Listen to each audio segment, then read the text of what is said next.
어떤 목회자 세미나에 목사님들이 쭉 모이셨는데요. 모여서 여러 가지 이런저런 이야기를 하는 중에 한 젊은 목사님이 이렇게 이야기를 하시더래요. 요즘 교회 교인이 너무 많이 줄어서 정말 걱정입니다. 주일날 예배 드릴 때마다 교인이 줄어들어서 빈자리를 보면 너무나 마음이 아픕니다. 막 이런 이야기를 하시는 거예요. 그랬더니 나이가 지긋하신 한 목사님께서 그 젊은 목사님에 이렇게 이야기하셨대요. 목사님 말씀드리니까 정말 걱정이 많으시겠네요. 그러고 보면 제가 목회하는 곳은 정말 행복한 곳입니다. 왜냐하면 제가 목회하는 곳은 신도수가 줄어들어야 그래야 기쁘고 행복하기 때문입니다. 이렇게 얘기를 하더래요. 목사님 깜짝 놀랐어요. 아니, 교인이 줄어들어야 행복한 교회가 도대체 어디 있을까? 목사님 어디서 목회하십니까? 물었더니 그 나이 많으신 목사님 하시는 말씀이 저는 교도소에서 목회합니다. 이렇게 얘기를 하시더래요. 제가 생각해 보니까 맞는 말이긴 해요. 교도소에서 목회를 하니까 신도수가 줄어들어야 그래야 더 행복하겠다 이런 생각이 들어요. 네, 여러분 하나님이 보실 때 전체적인 그러한 입장에서 하나님은 뭐라고 말씀하실까요? 하나님이 보실 때는요, 정말 하나님의 나라 천국 백성이 늘어나야 하나님은 기뻐하셔요. 그렇지 않습니까? 그래서 우리에게 복음을 전하라고 말씀하시는 거잖아요. 우리가 복음을 전해서 복음 듣는 사람들이 마음을 주님께로 바꾸고 또 복음을 믿고 예수를 믿고 하나님의 나라 백성이 될수록 하나님께서 기뻐하시는 거예요. 그 일을 위해서 우리 주님께서 우리에게 복음을 전하라 이렇게 말씀을 하신 것입니다. 그래서 생각해 보니까요, 우리 모든 예수 믿는 사람들은 본질적으로 선교사다 이렇게 말할 수 있습니다. 여러분, 우리는 선교사 하면은 다 누구를 생각합니까? 복음 전하려고 해외 다른 나라 가서 복음 전하 이런 사람들을 우리는 선교사라고 하잖아요. 근데 그분들만 선교사가 아니라 우리도 다 똑같은 선교사라는 거예요. 복음을 전하라고 하는 사명을 받은 선교사. 그래서 오늘 우리는 내가 있는 자리 그곳이 어디든지 복음을 전하라고 하신 우리 주님의 말씀을 기억하고 이 복음 전하는 일을 잘 감당해야 됩니다. 그래서 죽어가는 영혼을 살리고요, 또 하나님의 나라 백성을 늘려가는 정말 하나님을 기쁘시게 하는 저와 여러분들이 다 될 수 있기를 우리 주님의 이름으로 축복합니다. 자, 바울을 파송했던 안디옥 교회 이야기를 지난 시간에 했습니다. 이 안디옥 교회가 바로 이방 선교의 전진 기지가 되었다 이렇게 말할 수 있습니다. 안디옥 교회가 이방 선교를 위한 전진 기지가 될 수 있었던 여러 가지 이유들이 있을 것 같아요. 생각해 보니까 가장 먼저는 이겁니다. 이 안디옥 교회는 바로 그 주축이 이방인들이라는 거죠. 유대인들이 주축이 되어서 만든 교회가 아니라 이방인이 주축이 되어서 만들어진 교회예요. 자, 그런데 예루살렘 교회는 어떻습니까? 그 주축이 이방인이 아니에요. 유대인들이에요. 근데 유대인들은 기본적으로 가지고 있는 생각이 선민의식입니다. 하나님이 이스라엘을 선택하시고 이스라엘만 구원하신다고 하는, 이방인들에 대한 일단 배타적인 생각을 가지고 있다는 거죠. 근데 이 예루살렘 교회는 이렇게 기본적으로 이방인에 대한 배타적인 생각을 가지고 있는데, 이 안디옥 교회는 이방인들이 주축되어 있기 때문에 그런 생각을 전혀 가지고 있지 않는 거예요. 그렇기 때문에 이방인을 위한 이러한 선교하는 일에 이 안디옥 교회가 훨씬 더 적합했다라고 하는 거죠. 자, 그리고 또 하나는 이 안디옥은 지난 시간에도 말씀드렸지만 로마 그 제국 안에서 로마 그리고 알렉산드리아 다음으로 세 번째로 큰 도시가 바로 이 안디옥, 수리아에 있는 안디옥이라는 도시였다는 거죠. 그리고 이 안디옥에 위치한 그곳을 보면 지금 위로는 소아시아, 아래로는 아프리카, 그리고 그쪽 그 중간쯤은 이제 중동 지역 아닙니까? 그리고 왼쪽 위로 올라가면은 유럽이에요. 그래서 유럽과 아시아, 또 중동, 아프리카 이쪽을 다 연결하는 아주 중요한 그러한 위치에 있었다라고 하는 것이죠. 동양과 서양을 연결하는 이러한 요충지에 이 안디옥이 자리 잡고 있었기 때문에 이방인에게 선교하는 데 있어서 굉장히 유리한 이러한 지역이었다 이렇게 말할 수 있는 겁니다. 또 이 안디옥 교회는 모교회인 예루살렘 교회, 예루살렘으로부터 복음이 전해져서 이 안디옥 교회가 만들어진 거잖아요. 근데 이 예루살렘 교회가 어려움을 당할 때 어떻게 합니까? 그 교회를 위해서 헌금을 해서 구제를 해서 돕잖아요. 이게 어려움을 당한 그러한 성도들에 대한 사랑, 헌신적인 사랑, 또 신앙에 대한 뜨거운 열정, 이런 것들을 이 안디옥 교회는 가지고 있었다는 거죠. 근데 이러한 모습들을 이렇게 쭉 보면 이 안디옥 교회는 이방인 선교를 위해서 준비된 교회였다, 이렇게 말할 수 있습니다. 자, 그런데 이 준비를 누가 시킨 것이냐라고 하는 게 중요한 거죠. 성령께서 바로 이 안디옥 교회를 이렇게 이방인 선교를 위해서 준비해 놓고 사용하셨다는 거예요. 이 안디옥 교회를 보면서 우리 교회 생각이 자꾸 납니다. 안디옥 교회를 하나님께서 그 시대 이방인 선교를 위해서 그렇게 준비하고 사용하셨다면 오늘 이 시대에 하나님께서 이 지역과 이 나라와 세계 선교를 위해서 준비하시고 사용하시는 그 교회가 어디입니까? 어떤 교회를 쓰셔야 될까요? 다른 교회도 쓰셔야 되지만 특별히 우리 봉산교회를 하나님께서 그렇게 준비하시고 사용하기를 간절히 원합니다. 이러한 기대와 또 소망을 가지고 하나님 우리 봉산교회를 이 시대 정말 이방 선교회, 정말 선교의 전진 기지로 우리 교회를 사용하여 주시옵소서. 기도하면서 잘 감당해 나가는 우리 모두가 되기를 주님의 이름으로 축복합니다. 자, 안디옥 교회를 이방인 선교의 전진 기지가 되게 이끌어 주시고 주도하신 분이 성령이라고 말씀을 드렸어요. 성령. 자, 사도행전 13장 말씀을 함께 봅시다. 2절 말씀 우리 다 같이 읽겠습니다. 주를 섬겨 금식할 때에 성령이 이르시되 내가 불러 시키는 일을 위하여 바나바와 사울을 따로 세우라 하시니. 자, 이 말씀을 보면 지금 선교사로 바울, 바나바와 바울을 세우는데 여러분 누가 명령하고 있습니까? 누가 명령합니까? 성령께서 명령하고 계시죠. 성령께서. 바로 이러한 성령께서 바울과 바나바를 선교사로 선택해서 따로 세우라고 얘기를 해요. 자, 그런데 바나바와 바울을 따로 선택해서 세우라고 하는 목적이 나와요. 성령께서 무엇을 위해서 그렇게 하라고 그럽니까? 무엇을 위해서요? 내가 불러 시키는 일을 하게 하려고 한다는 거예요. 성령께서 불러서 시키는 일을 하게 하려고. 여러분, 성령께서 이 바울과 바나바를 따로 세워서 시키려고 하시는 일이 뭘까요? 복음 전하는 거예요. 이게 바로 선교잖아요. 이게 선교를 위해서 두 사람을 따로 세우시는 거죠. 그래서 선교가 바로 이 성령의 일이다라고 하는 것을 우리는 알 수가 있습니다.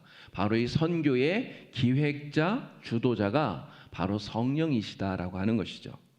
이런 오순절 성령 강림이 있은 이후에 예루살렘의 교회가 만들어졌어요.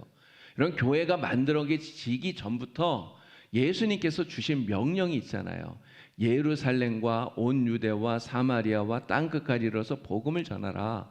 이게 예수님이 주신 명령입니다. 그래서 교회가 만들어졌는데 문제는 이 예루살렘 교회가 점점 부흥을 하는데 그 안에 있는 제자들, 사도들을 비롯한 모든 제자들이 예루살렘 밖으로 나가지를 않는 거예요. 벗어나질 않습니다. 그래서 성령께서 이방인들에게 이 복음이 퍼져나가게 하도록 여러 가지 일들을 주도하고 계셔요. 그 가운데 하나가 뭡니까? 베드로에게 고넬료를 찾아가서 복음 전하게 하신 거예요. 고넬료에게 베드로를 불러오게 하고 한상도 보여주시고 이래서 고넬료를 찾아가서 복음을 전하잖아요. 또 어떤 일이 일어납니까? 스데반이 순교당하는 일이 일어났어요. 스데반의 이 순교, 물론 굉장히 불행스러운 일이라고 말할 수 있습니다. 그런데 이 순교를 기점으로 해서, 계기로 해서 어떤 일이 벌어져요? 그 예루살렘 안에만 모여 있었던 그리스도인들, 제자들이 예루살렘 밖으로 다 흩어지게 된 거예요. 그래서 많은 제자들이 유대 땅으로 흩어지고요. 또 빌립은 사마리아로 가고요. 그리고 또 일부 많은 사람들이 수리아의 안디옥까지 가서 거기서 복음을 전하는 거죠. 그러면서 이방인에게까지 복음이 전해지는 이러한 역사들이 일어나게 됩니다.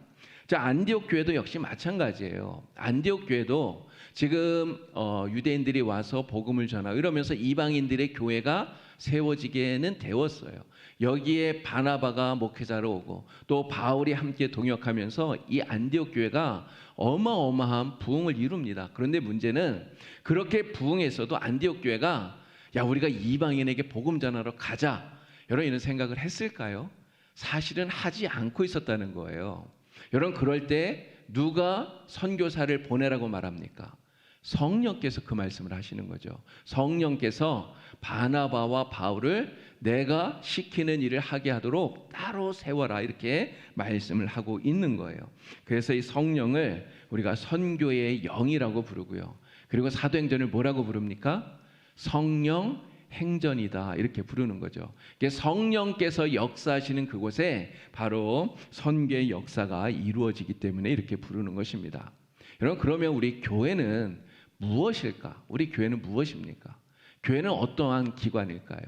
바로 교회는 하나님께서 이 선교를 위해서 특별히 친히 세우신 기관이다, 이렇게 말할 수 있어요. 성령의 명령을 따라서 선교를 담당하는 기관이 바로 교회라는 거죠. 자, 그러면 교회는 무슨 일을 해야 됩니까? 성령께서 우리에게 명령하시는, 성령께서 우리에게 하라고 하시는 이 일을 해야 돼요. 성령이 우리에게 하라는 일이 무엇입니까? 바로 복음을 전하는 선교의 일이에요. 그렇기 때문에 교회는요, 선교에 정말 관심을 가지고 선교에 집중하고 이 선교를 잘 감당하는 그러한 교회가 되어야 될 줄로 믿습니다.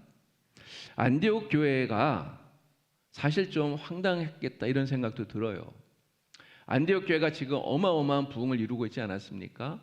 바울과 바나바가 목회자로 와서 사역을 하는데 정말 큰 부흥이 일어나요. 자, 그런데 한창 부흥하고 있는데 이 바울과 바나바를 선교사로 따로 세워서 보내라, 이렇게 성령이 말씀하니까 이러한 명령이 굉장히 좀 황당하게 들렸을 수도 있다는 거죠. 교회 부흥에 있어서 가장 주도적인 역할을 감당하고 있는 사람이 바울과 바나바이기 때문이에요. 뭐 지금으로 말하면 담임 목사님, 또 교회에서 제일 열심히 일하고 있는 부목사님, 이 두 사람을 선교사로 보내라, 이렇게 얘기를 하는 거죠. 그러면 교회에서 이게 쉽게 보낼 수가 있겠습니까? 우리 교회도 정말 필요한데, 이런 생각이 들 수 있잖아요. 근데 안디옥 교회는 어떻게 하죠? 성령께서 이러한 명령을 내렸을 때 기도하고 금식하고 그리고 안수해서 두 사람을 선교사로 파송하고 있다라고 하는 것이죠. 오늘 우리 봉산교회도 이 안디옥 교회와 같이 성령께서 불러 시키는 이 일, 바로 이 선교의 일을 잘 감당하는 그러한 교회가 될 수 있기를 바랍니다. 선교회를 잘 감당하고 또 선교사를 파송하는 교회가 되고요. 또 파송한 선교사들, 또 선교사들을 위해서 끊임없이 기도하고 선교사를 돕고, 그래서 선교사와 함께하는 교회, 그래서 이 선교의 사역을 잘 감당하는 안디옥 교회와 같은 오늘 이 시대의 선교의 전진 기지가 되는 우리 봉산교회가 되기를 우리 주님의 이름으로 축복합니다. 자, 이제 1차 전도 여행에 대한 이야기를 쭉 하려고 그러는데요. 요즘 새벽 기도회 때 성경 본문 말씀이 지금 이 본문이에요. 제가 이 말씀을 쭉 지금 이렇게 준비하면서 이런 생각이 들더라고요. 야, 이게 참 희한하다. 이게 새벽 기도회 때 말씀, 이게 새벽 기도회는 제가 말씀을 정한 거 아니지 않습니까? 근데 그러다 보니까 새벽에도 이 이야기, 지금 수요일 날도 이 이야기, 근데 제가 주일 날도 사도행전 설교를 하고 있어요. 똑같은 말씀으로 계속 이렇게 하게 하시는, 왜 그럴까 생각해 보니까 하나님이 예습과 복습을 철저히 시키는구나, 이런 생각이 듭니다. 예습과 복습, 여러분 그렇게 생각하시고 열심히 공부하셔서 이 선교의 사명을 잘 감당하시면 좋겠습니다. 자, 안디옥 교회 파송을 받고 이제 첫 번째 전도 여행을 떠나는데요. 자, 지도를 한번 보겠습니다. 여러분, 이 전체 지도에 보시면 오른쪽에 지금 이렇게 동그랗게 빨간색으로 이렇게 점선으로 표시해 놓은 요 지역이 바울이 첫 번째 전도했던 지역이에요. 사실 첫 번째 전도했던 그 지역은 이렇게 넓지는 않아요. 자, 다음 화면 넘겨주시기 바랍니다. 자, 여기서 보시면 안디옥에서 이 첫 번째 전도 여행이 시작이 돼요. 자, 안디옥에서 시작한 이 전도 여행, 실루기아로 갔다가 거기에서 구브로 섬으로 가서 살라미, 바보, 또 여기에서 이제 소아시아 지역으로 넘어가죠. 버가, 그리고 다시 비시디아 안디옥으로 올라갔다가 거기에서 이고니온으로 갔다가 또 루스드라로 가서 다시 더베까지. 이 더베까지 가서 여기에서 다시 유턴을 해서 왔던 코스를 돌아갑니다. 그래서 루스드라로 이고니온, 또 비시디 안디오, 또 밑으로 버가로 왔다가 옆에 이탈리아로 가서 거기에서 배를 타고 다시 처음 출발했던 수리아 안디옥으로 돌아가는 요 코스예요. 근데 이 코스가 거리로 따지면 약 2245km 정도가 된답니다. 서울에서 부산까지가 약 400km 정도 되잖아요. 왕복 한 3번 정도 하는 이 정도의 거리를 그 당시에는 걸어서 여행을 했던 거예요. 시간으로 따지면 약 2년 정도, 기원 후 주후 47년부터 49년까지 이 1차 전도여행을 했고요. 누가 했습니까? 세 사람이 같이 다녔어요. 바울과 바나바 그리고 마가 요한. 근데 마가 요한은 이따 다시 한 번 더 말씀드리겠지만 중간에 탈락을 합니다. 그래서 바울과 바나바가 이 1차 전도여행을 하게 되었죠. 여행을 했던 지역은 말씀드린 대로 구브로는 섬입니다. 이 구브로라고 하는 섬, 그리고 위로 올라가서 소아시아 지역, 지금의 튀르키예, 터키 지역을 전도하고 그리고 다시 안디옥으로 돌아오는 그러한 코스였어요. 자, 이 바울의 첫 선교지였던 구브로에 대한 이야기를 좀 해보도록 하죠. 자, 구브로로 가기 위해서 안디옥을 출발한 바울과 바나바가 배를 탔던 곳이 실루기아라고 하는 곳입니다. 실루기아. 자, 이 실루기아는요, 수리아 안디옥에서 약 26km 정도 떨어져 있는 곳이라고 그래요. 그러니까 항구 도시입니다. 주전 300년경에 셀류큐스 1세가 세운 도시인데요. 지난 시간에 얘기했던 대로 이게 안디옥하고 같은 시기에 만들어진 그러한 도시예요.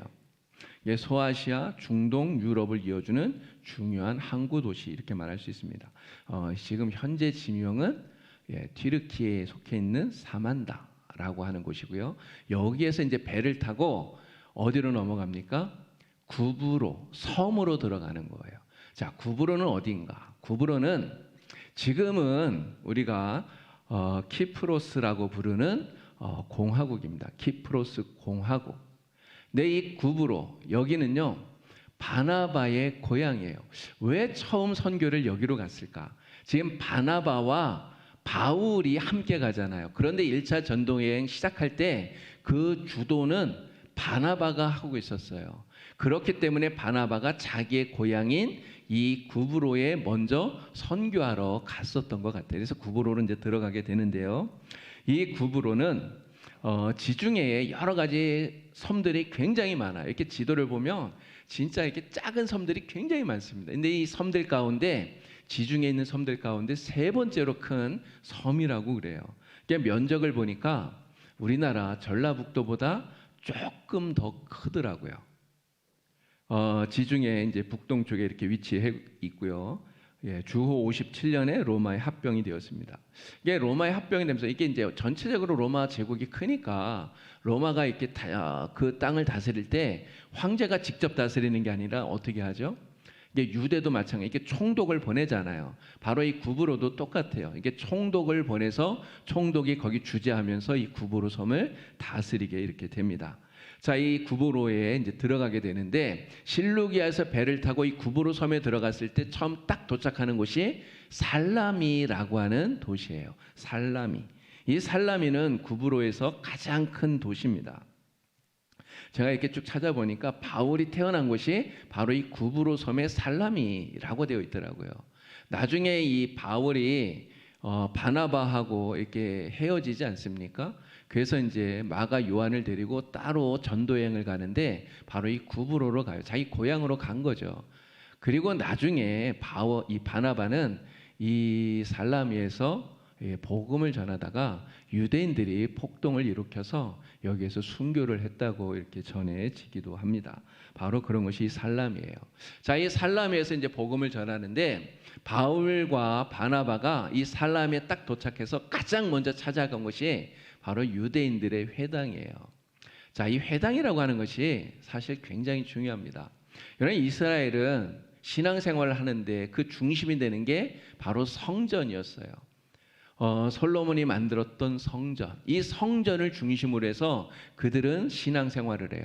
그렇기 때문에 성전 예배에 있어서 제일 중요한 것은 제사 드리는 겁니다. 자, 그런데 바벨론에게 멸망하고 난 다음에 이 이스라엘 사람들이 전 세계로 다 흩어지게 되잖아요. 근데 흩어지고 예루살렘에 있었던 성전은 파괴되었어요. 더 이상 성전에 모여서 예배를 드릴 수 없어요. 그렇게 되니까 이스라엘 사람들이 어떻게 합니까? 자신들의 그러한 신앙과 또 유대인이라고 하는 이런 정체성을 잃어버리지 않기 위해서 회당을 만들어요. 유대인들은 유대인 남자 10명만 모이면 그러면 그곳에 회당을 지었대요. 그리고 그곳에서 모여서 함께 예배하고 또 교육도 하고요. 또 성전 중심의 그런 어떤 종교 생활을 하면서 이 법정의 역할도 하고. 그래서 이 이스라엘 사람들이 회당 중심으로 모여서 예배하고 교육하고 이렇게 하면서 자신들의 신앙 정체성을 지켜나갈 수 있었다라고 하는 거죠. 근데 이러한 회당이 사실은 유대인들이 있는 곳은 다 있었던 거예요. 그러니까 이 구브로도 역시 마찬가지인 거죠. 이 구브로에 살고 있었던 유대인들이 많이 있었기 때문에 거기에 회당이 있었던 거죠. 이 살라미에도 회당이 있었고, 그래서 바울과 바나바는 이 살라미에 딱 갔을 때 가장 먼저 이 회당에 들어가서 그곳에 있는 유대인들에게 복음을 전하게 되는 것입니다. 자, 그리고 이제 이 살라미에서 바보라고 하는 도시로 이동을 하는데, 지금 이렇게 보시면 살라미는 오른쪽 끝에 있고요, 바보는 왼쪽 끝에 있잖아요. 그래서 이 구브로 섬을 살라미에서 바보까지 이렇게 완전히 횡단을 했던 거예요. 자, 그런데 여러분 생각해 보시면 바울이 이 살라미에서도 유대인 회당에 들어가서 복음을 전하고 지금 바보까지 횡단에 쭉 나아가면서 복음을 전하지 않았겠어요? 사람들을 만나면서 많이 복음을 전했을 거예요. 그런데 성경을 보니까 살라미에서도 그렇고 또 바보까지 이르는 그 기간에도 그렇고 누가 복음을 듣고 회심했다 뭐 이런 이야기가 나오질 않아요. 이게 개종자가 없었다는 얘기죠. 한마디로 말하면 복음을 전했는데 열매가 없었다는 얘기예요. 여러분, 우리가 전도하러 나가는데 열매가 없으면 무슨 생각이 듭니까? 처음에는 그냥 열심히 전도하는데 계속해도 아무리 해도 열매가 없으면 실망돼요. 그렇지 않겠습니까? 야, 이거 뭐 해도 소용이 없나 봐, 막 이런 생각이 들 수 있잖아요. 근데 아마 바울과 바나바도 그런 생각이 들 수도 있었겠죠. 전도하러 나왔는데 뭐 누구라도 좀 복음을 듣고 회심하고 개종자가 생기고 이래야 재밌어서 막 복음도 전하고 할 텐데 그런 일이 없었던 거예요. 이 살라미를 지나서 바보까지 이렇게 구부를 완전히 횡단하는 동안. 그러나 바울과 바나바는 실망하지 않습니다. 실망하지 않고 계속 어떻게 합니까? 앞으로 전진해 나가면서 계속해서 복음을 전하는 거예요. 그렇게 해서 결국은 이 바보라고 하는 이 섬에 도착했을 때 그 섬에 주재하고 있는 로마 총독 서기오 바울이라고 하는 그 사람에게 복음을 전해서 총독이 회심하는 이러한 놀라운 역사가 바로 이곳에서 일어나게 됩니다. 자, 바보라고 하는 이 섬. 우리 흔히 바보 이러면 뭐 별로 좋은 말 아닌 것 같지만 우리말로 바보가 아니에요. 우리말로 바보가 아닙니다. 이 바보라고 하는 이 도시, 이 구브로 섬에 지금 총독이 주재하고 있는 총독의 관저가 있는 그러한 도시예요. 자, 이곳은 비너스 여신을 숭배하기로 아주 유명한 곳이었다고 합니다. 이게 우상 숭배가 아주 만연해 있던 그러한 곳인 거죠. 하나님을 알지 못하는 이러한 우상 숭배가 극심했던. 근데 이러한 곳에 바울이 가서 복음을 전해서 여러분 누가 회심했다고요? 이 구브로를 다스리고 있었던 총독이 회심한 거예요. 이게 어마어마한 사건이 일어나게 된 거죠. 자, 그런데 이 총독의 이름이 우연히도 바울과 같습니다. 똑같아요. 서기오 바울. 그래서 구분하느라고 그렇게 부르고 있는 것이죠. 자, 이곳에서 이 바보에서 여러 가지 많은 사건들이 일어나게 됩니다. 그 중에 하나가 거짓 선지자인 바 예수라고 하는 사람을 만나서 그의 대적을 받았던 일이에요. 자, 바 예수. 이 히브리어에서 바는 아들이라는 뜻입니다. 아들, 누구의 아들. 그래서 바 예수는 누구의 아들? 예수의 아들인데요. 예수가 여호수아라고 하는 이름과 같은 이름이에요. 그래서 바 예수는 여호수아의 아들 이렇게 생각을 하면 됩니다. 바디메오, 소경 바디메오, 예, 디메오의 아들 이런 뜻이잖아요. 그죠? 예, 바요나 시몬, 요나의 아들. 이렇게 바는 아들이다 이렇게 생각하시면 되겠고요.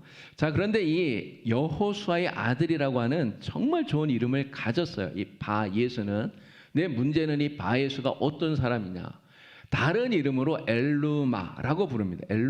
엘루마라는 말의 뜻이 마술사예요. 마술사.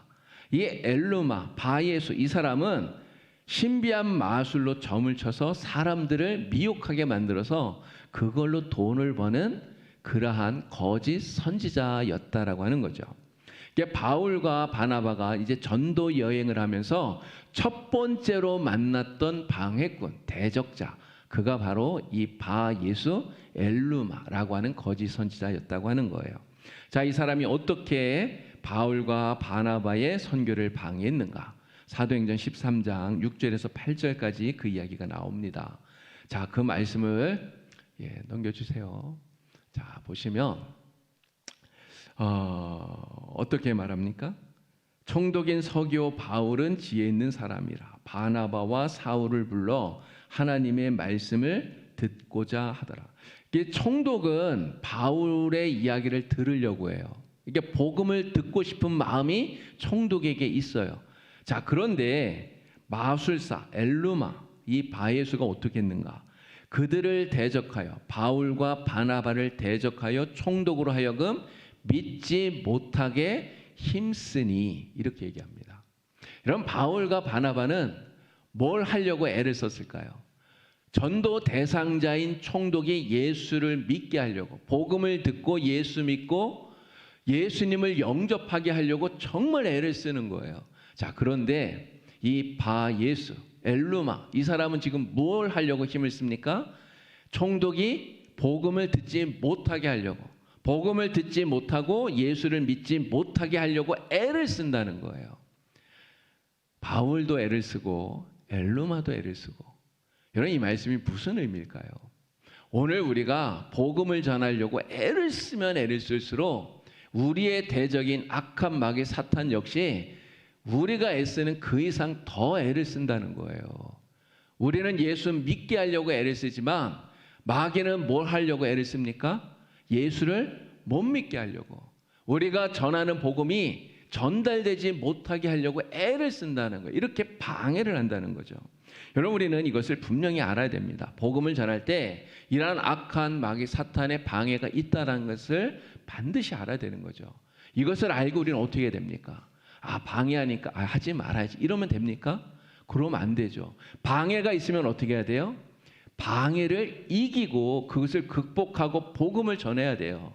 자, 그런데 이러한 악한 마귀 사탄이 정말 애를 쓰면서 막는, 여러분, 이것을 우리가 어떻게 이겨내고 어떻게 극복할 수 있습니까? 내 힘으로 됩니까? 내 힘으로 되는 게 아니라는 거예요. 무엇으로 돼요? 성령의 권능으로 되는 거예요. 성령의 권능으로. 그래서 예수님 뭐라고 말씀합니까? 오직 성령이 너희에게 임하시면 너희가 권능을 받고. 예수님께서 우리를 복음 전하라고 보내시는데 그냥 우리로만 보내시는 게 아니에요. 우리에게 뭘 주어서 보냅니까? 권능을 주셔서 보내는 거예요. 성령의 권능을. 여러분, 성령의 권능이 무엇이라고 말씀드렸습니까? 전에 주일 예배 때 말씀드렸잖아요. 우리가 성령이 충만하면 성령의 권능을 받는데 그 성령의 권능이 무엇으로 나타나는가? 병을 고치는 그런 역사로도 나타나고요. 귀신을 쫓아내는 그런 역사로도 나타나고요. 무엇보다 악한 마귀 사탄을 우리가 담대하게 대적하는 이러한 모습으로 이러한 성령의 권능의 역사가 나타난다는 거예요. 내 성령의 권능이 마귀의 힘보다 훨씬 더 강하다는 거죠. 여러분, 권능을 히브리어로 디나미스라고 부른다 그러지 않았습니까? 디나미스. 다이너마이트예요. 다이너마이트. 정말 그 다이너마이트처럼 강력한 성령의 힘, 성령의 권능을 하나님이 우리에게 주셔서, 성령이 우리에게 주셔서 마귀의 이러한 방해, 이러한 대적을 이기게 한다는 거예요. 여러분, 말씀 속에서 바울이 어떻게 이 방해를 물리치는지를 보도록 하겠습니다. 자, 사도행전 13장 9절부터 11절까지 말씀 우리 말씀 다 같이 읽겠습니다. 큰 소리로 읽습니다. 바울이라고 하는 사울이 성령이 충만하여 그를 주목하고 이르되 모든 거짓과 악행이 가득한 자요 마귀의 자식이요 모든 의의 원수여 주의 바른 길을 굳게 하기를 그치지 아니하겠느냐. 보라 이제 주의 손이 내 위에 있으니 내가 맹인이 되어 얼마 동안 해를 보지 못하리라 하니 즉시 안개와 어둠이 그를 덮어 인도할 사람을 두루 구하는지라. 아멘. 자, 여기에 바울이 성령이 충만하여 얘기하잖아요. 성령이 충만하여. 여러분, 성령이 충만하니까 성령의 권능이 바울과 함께하는 거예요. 그에게 성령의 권능이 많으니까 악한 이 엘루마 바예수 그가 대적하는데 그를 조금도 두려워하지 않아요. 전혀 두려워하지 않아요. 두려워하는 것이 아니라 오히려 하나님의 말씀으로 그를 책망합니다. 뭐라고 책망합니까? 바예수의 본 모습이 무언가를 드러내는 거예요. 그는 모든 거짓과 악행이 가득한 자고 마귀의 자식이고 모든 의의 원수고 주의 바른 길을 굽게 하는 자다. 이렇게 책망하는 거예요. 자, 그러면서 바울의 말처럼 어떤 일이 벌어졌습니까? 이 엘루마 바예수가 눈이 머는 시력을 잃어버리는 이러한 놀라운 역사가 일어나게 된 거예요. 근데 이 일을 통해서 무슨 일이 벌어집니까? 그것을 지켜보고 있었던 총독 서기오 바울이 야, 진짜 바울이 전하는 예수가 진짜 신이구나. 정말 하나님이 살아계시는구나. 이것을 믿고 그리고 복음을 받아들이고 회심하는. 그래서 이 구브로 섬에서 첫 번째 개종자로 이 총독이 개종자가 되는 이러한 놀라운 역사가 일어나게 되었다라고 하는 것이죠. 여러분, 우리도 정말 어떠한 이런 방해가 있어도 정말 두려워할 필요가 없는 거예요. 성령 충만함 그리고 성령의 권능을 가지고 이 복음 전하라고 하신 이러한 일들을 우리가 감당해 나가면 되는 것입니다. 자, 이 바보에서 또 어떤 일이 있었는가? 사울의 이름이 바울로, 이게 사울이라고 하는 이 이름이 바울이라고 하는 이름으로 바뀌게 되는 거예요. 이 엘루마 바예수를 대적하는 장면 속에서 이 이름이 바뀌는 요 장면이 나옵니다. 뭐라고 얘기를 했냐면 9절 보면 바울이라고 하는 사울이 라고 얘기하면서 그 이후에는 사울이라는 이름을 사용하지 않아요. 이제 계속해서 바울이라고 하는 이름을 사용합니다. 여러분, 우리가 이렇게 생각해 볼 수 있어요. 그럼 요 순간 이때를 기점으로 해서 바울이 사울이라고 하는 이름을 버리고 바울로 이름을 바꾸었구나 이렇게 생각할 수도 있겠죠. 그런데 사실은 이름이 사울에서 바울로 바뀐 것이 아니라 원래는 이 바울이 두 가지 이름을 다 가지고 있었는데 사울이라는 이름을 주로 쓰다가 이제는 바울이라고 하는 이름을 사용하기 시작했다. 이렇게 생각하는 것이 더 맞다. 이렇게 말씀드릴 수 있어요. 왜 그러냐면 사울은 히브리식의 이름입니다. 여호와께 구하다 라고 하는 뜻의 좋은 이름이에요. 사울. 바울은 로마식 이름이에요. 작은 자라고 하는 뜻을 가진 이름입니다. 여러분, 바울은 태어날 때부터 로마 시민권을 가진 사람이에요. 로마 시민권을 가진 사람이었기 때문에 유대인으로서 히브리식인 이름인 사울, 아버지가 그렇게 불렀을 거예요. 그러면서 로마 시민권을 가졌기 때문에 당연히 로마식의 이름인 바울이라고 하는 이름도 똑같이 가지고 있었을 거라는 거죠. 자, 그런데 이 바울이 회심하고 그리고 지금 전도여행을 이렇게 떠나던 요때까지만 해도 바울은 유대인들을 많이 상대를 했던 거예요. 예수님의 제자들, 또 유대인인 바나바. 여러분, 그러다 보니까 바울이 로마식인 자기 이 바울이라고 하는 이름보다는 히브리식인 사울이라고 하는 이름을 더 사용을 했었겠죠. 그렇게 하다가 바로 이 사건, 엘루마를 대적하는 이 사건을 통해서 이제 이방인 선교사로서 자신의 그러한 정체성이 딱 드러나게 됩니다. 이방인 선교사로서 인정을 받게 되는 거예요. 그래서 이제는 이 이방인 선교를 위해서 히브리식 이름보다는 로마식 이름이 이 바울이 훨씬 더 유리하기 때문에 히브리식 이름인 사울보다는 로마식 이름인 이 바울을 사용하기 시작했다. 이렇게 생각하는 게 더 맞는 것 같아요. 그리고 또 하나의 이유가 있습니다. 바울의 이름의 뜻이 뭐라고요? 작은 자라고 말씀드렸죠. 작은 자. 바울은 예수 그리스도 주님을 만난 이후에, 회심한 이후에 내가 누구인가를 깨달은 거예요. 주님 앞에서 나는 한없이 작은 자라고 하는 그러한 겸손한 마음을 가졌던 거죠. 그래서 겸손한 자기 고백으로서 이 작은 자라고 하는 뜻의 이 바울이란 이름을 쓰기 시작했다, 이렇게 생각할 수 있겠습니다. 자, 이 바보에서 또 하나 중요한 일이 이제 벌어지게 되는데요. 사실 이 일은 바보를 떠나서 소아시아에 있는 버가에 들어갔을 때 이 일이 생겨요. 근데 이 일이 생기게 된 그 원인이 바로 이 바보에서 있었던 일 때문에 이 일이 벌어졌다는 거죠. 무슨 일인가? 바로 수행원으로 따라왔던 마가 요한이 중도 탈락해서 돌아가게 된 일이 벌어지게 되는 것입니다.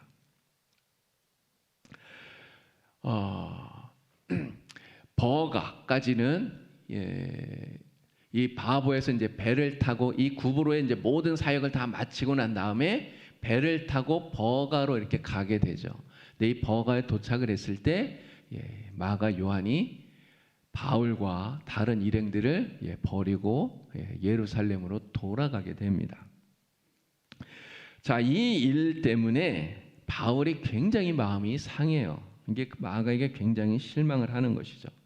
여러분, 왜 실망이 될까요? 이게 함께 전도여행을 떠났는데 함께 전도하다가 중간에 그만두고 가버린다? 근데 특별한 어떤 이유를 이야기하지 않아요. 성경에도 사실 이유가 나오질 않습니다. 근데 그러다 보니까 마가 요한에 대해서 바울이 굉장히 실망해요. 근데 왜 실망했을까 생각해 보면, 자, 이 마가가 왜 따라왔습니까?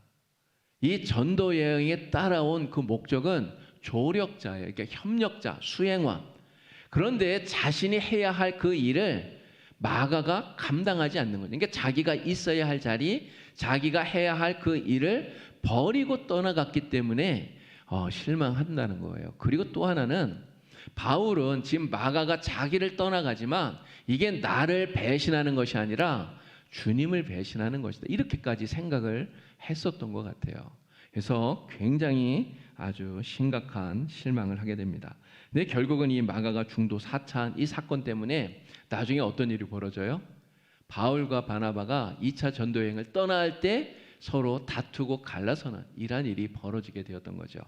그러니 마가는 바나바의 생질, 조카입니다. 조카. 바나바의 누나의 아들이 이 마가예요. 예루살렘 교회가 큰 흉년을 당해서 어려움을 당했을 때 안디옥 교회가 부조합니다. 그러니까 헌금을 해서 바울과 바나바에게 예루살렘에 가서 그 헌금을 전달하게 하잖아요.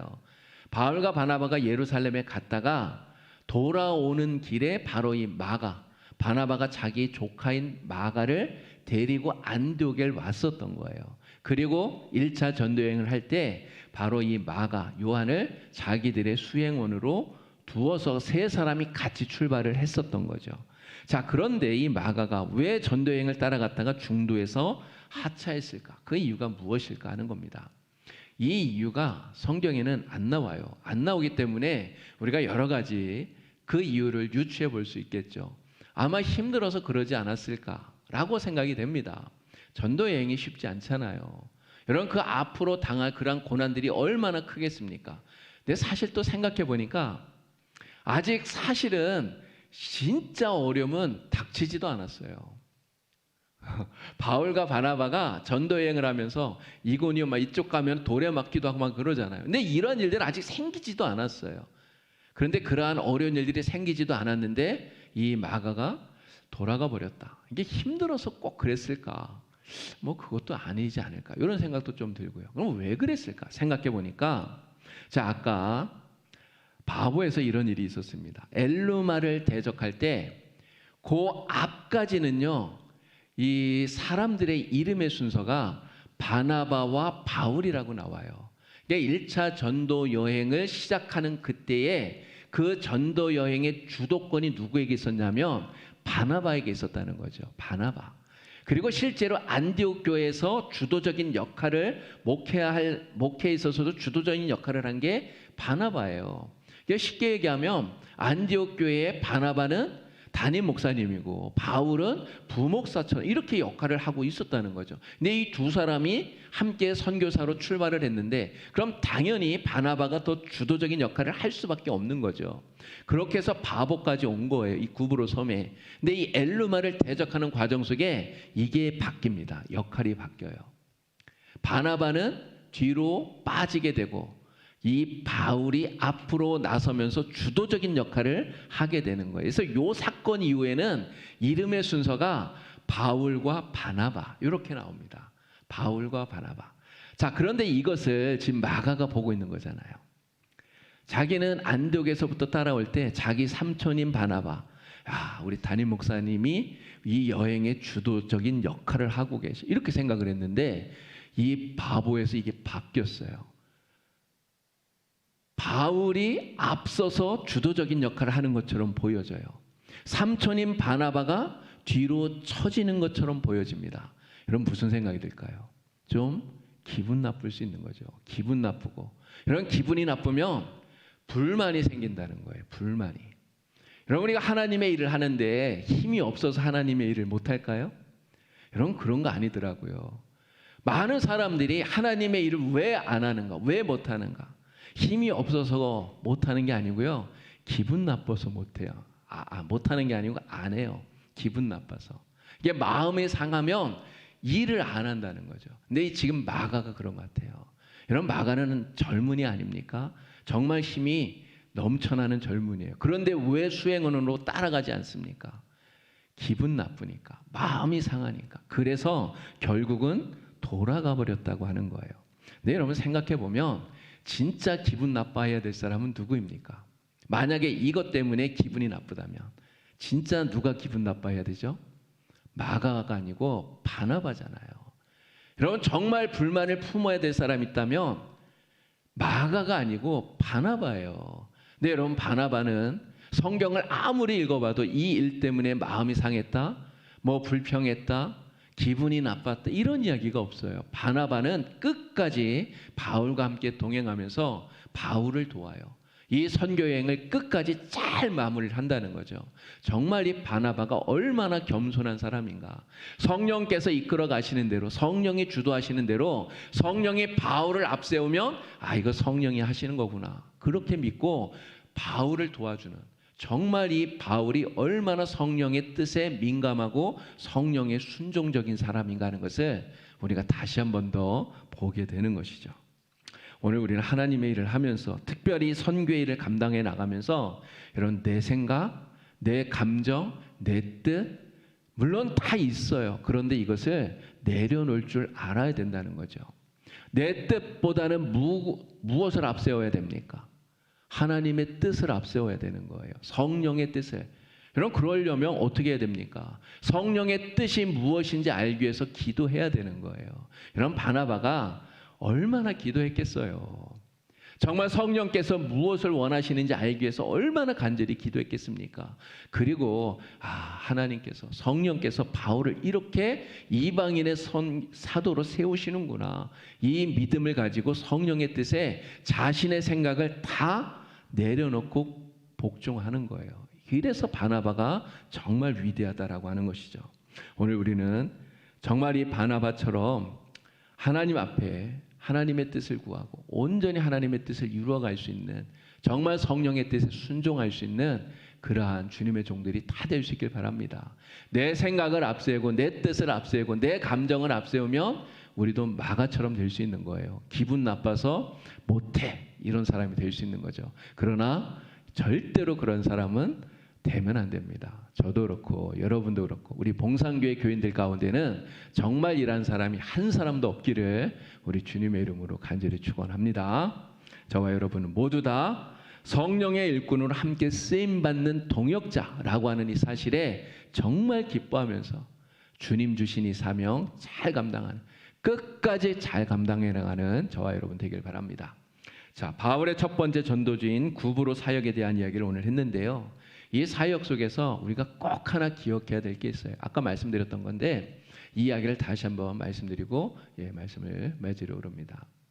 우리가 열심히 전도하는데 우리가 열심 내는 만큼 더 열심 내는 존재가 있다고 말했어요. 누가 열심을 냅니까? 마귀가 열심 내요. 우리만 열심 내는 게 아니라 마귀도 열심을 낸다는 거죠. 어쩌면 우리보다 마귀가 더 열심을 낼지 몰라요. 내가 애쓰는 그 이상 마귀도 애를 써요.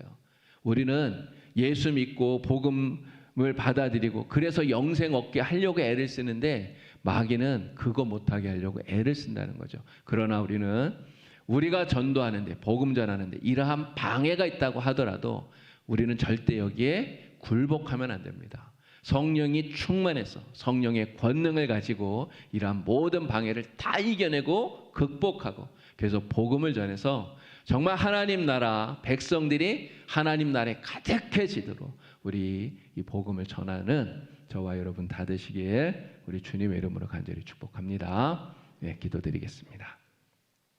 하나님 아버지, 바울의 1차 전도 여행, 특별히 구브로에서 전도했던 사역을 우리가 함께 공부하였습니다.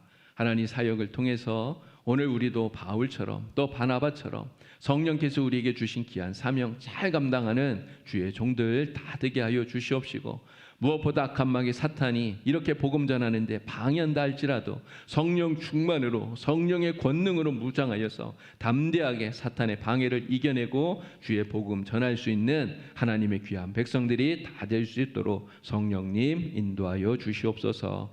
예수님의 이름으로 기도드리옵나이다. 아멘.